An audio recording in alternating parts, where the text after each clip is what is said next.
అలాగే చిందుల ఎల్లమ్మ పురస్కారాన్ని అందుకున్నటువంటి జయరాజ్ గారిని తమ అనుభూతిని వ్యక్తపరచాల్సిందిగా ఆహ్వానిస్తున్నాను.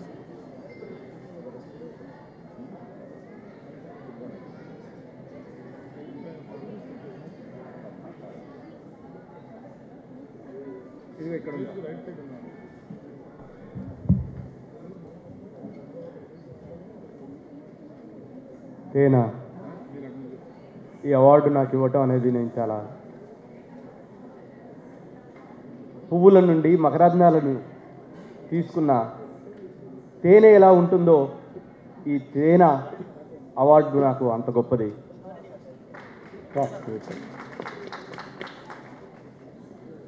పుడమి తల్లి తన గుండెలో బద్దలయ్యేటట్టు ఏడుస్తుంది. తన ఊపిరితిత్తులు దెబ్బతిన్నాయి. తన గర్భంలో శోకం తప్ప మరేమి లేదు. ఒక అంతిమ స్టేజ్కి ఈ ప్రకృతి వెళుతుంది. దీని మీద 15-20 సంవత్సరాలుగా నేను శోధన చేసి పాటలు రాస్తున్నాను. భూమిపైన సమానత్వం లేదు. ఈ దేశానికి ఎక్కడో మార్క్స్ ఎక్కడో పుట్టలేదు. భారతదేశంలో పుడితే అంబేద్కర్ లాగానే ఉంటాడు అని భారత్కు మార్క్స్ అని చెప్పాను. ఓ చెట్టులాగా, పుట్టలాగా, రాయిలాగా జన సమూహంలో బతుకుతున్నాను. నా హృదయం అంబేద్కరిజం, నా సిరలు మార్క్సిజం, నా హృదయం బౌద్ధరామం, ప్రకృతి నా పవిత్రాశ్రమం. ఓ చెట్టులాగా బతికి వెళ్ళిపోతాను. పచ్చని చెట్టును నేను రా, పాలుగారే మనసు నాదిరా, కొమ్మను నేను రెమ్మను, నీకు తోడుగా ఉండే అమ్మను,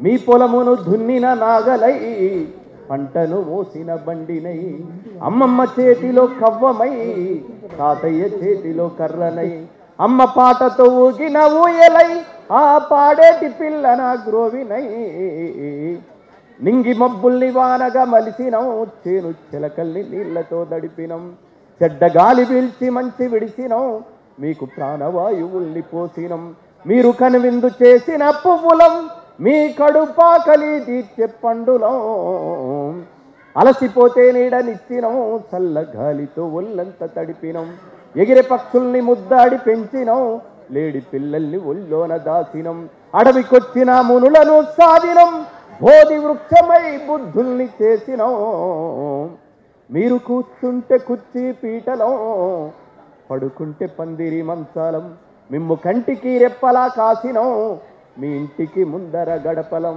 మీరు రాసుకున్న తెల్ల కాగితం, మీకు తెలివి పెంచినట్టి పుస్తకం, మీ రోగాల నొప్పుల్లో మందులం, మీ రోగాల నొప్పుల్లో మందులం, మిమ్ము కడసారి కాల్చేటి కట్టెలం, పచ్చని చెట్టును నేను రా, పాలుగారి మనసు నాదిరా. ఈ అవార్డు ఇవ్వటంలో చక్రపాణి గారు నాకు గద్దరన్నను రంగుల కళలో బండెనుక బండి గట్టి 16 బండ్లు గట్టి అనే ఒక అద్భుతమైన పాట పాడించి ప్రపంచానికి పరిచయం చేసిన మా తండ్రి సమానులు నరసింహరావు గారు, విమలక్క, వీళ్ళందరికీ పేరు పేరున నేను వందనాలు తెలియజేస్తున్నాను.